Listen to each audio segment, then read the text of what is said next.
আয়াত ৮৩ وَإِذَا جَاءَهُمْ أَمْرٌ مِّنَ الْأَمْنِ أَوِ الْخَوْفِ أَذَاعُوا بِهِ وَلَوْ رَدُّوهُ إِلَى الرَّسُولِ وَإِلَى أُولِي الْأَمْرِ مِنْهُمْ لَعَلِمَهُ الَّذِينَ يَسْتَنبِطُونَهُ مِنْهُمْ وَلَوْلَا فَضْلُ اللَّهِ عَلَيْكُمْ وَرَحْمَتُهُ لَاتَّبَعْتُمُ الشَّيْطَانَ إِلَّا قَلِيلًا।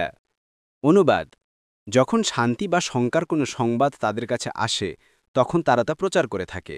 যদি তারা তা রাসূল এবং তাদের মধ্যে যারা নির্দেশ প্রদানের অধিকারী তাদেরকে জানাত, তবে তাদের মধ্যে যারা তথ্য অনুসন্ধান করে তারা সেটার যথার্থতা নির্ণয় করতে পারত। তোমাদের প্রতি যদি আল্লাহর অনুগ্রহ ও রহমত না থাকত, তবে তোমাদের অল্প সংখ্যক ছাড়া সকলে শয়তানের অনুসরণ করত। তাফসীর ১ নং ফুটনোটের বিবরণ। এই আয়াত দ্বারা প্রতীয়মান হচ্ছে যে কোনো শ্রুত কথা যাচাই অনুসন্ধান ব্যতিরেকে বর্ণনা করা উচিত নয়। রাসূল সাল্লাল্লাহু আলাইহি ওয়াসাল্লামের এক হাদিসে বর্ণিত হয়েছে, কোনো লোকের পক্ষে মিথ্যাবাদী হওয়ার জন্য এতটুকুই যথেষ্ট যে সে কোনো রকম যাচাই না করেই সমস্ত শ্রুত কথা প্রচার করে। মুসলিম ৫। অপর এক হাদিসে তিনি বলেছেন, যে লোক এমন কোনো কথা বর্ণনা করে যার ব্যাপারে সে জানে যে সেটি মিথ্যা, তাহলে সে দুজন মিথ্যাবাদীর একজন মিথ্যাবাদী। তিরমিজি 2662, ইবনে মাজা ৩৮, মুসনাদে আহমদ ৪/২৫৫।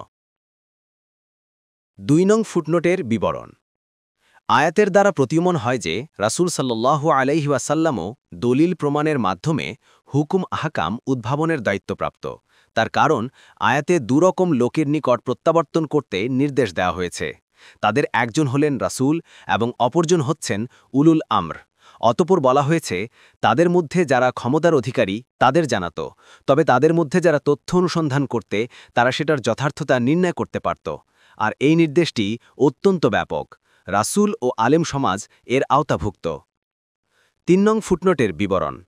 রাসূলুল্লাহ সাল্লাল্লাহু আলাইহি ওয়াসাল্লাম বলেছেন, কুরআন তার একাংশ অপর অংশের দ্বারা মিথ্যা প্রতিপন্ন করার জন্য নাজিল হয়নি, বরং এর একাংশ অপর অংশের সত্যতা নিরূপণ করে। সুতরাং তোমরা এর মধ্যে যা বুঝতে পারো তার ওপর আমল করো, আর যা বুঝতে পারবে না সেটা যারা বুঝে তাদের হাতে ছেড়ে দাও।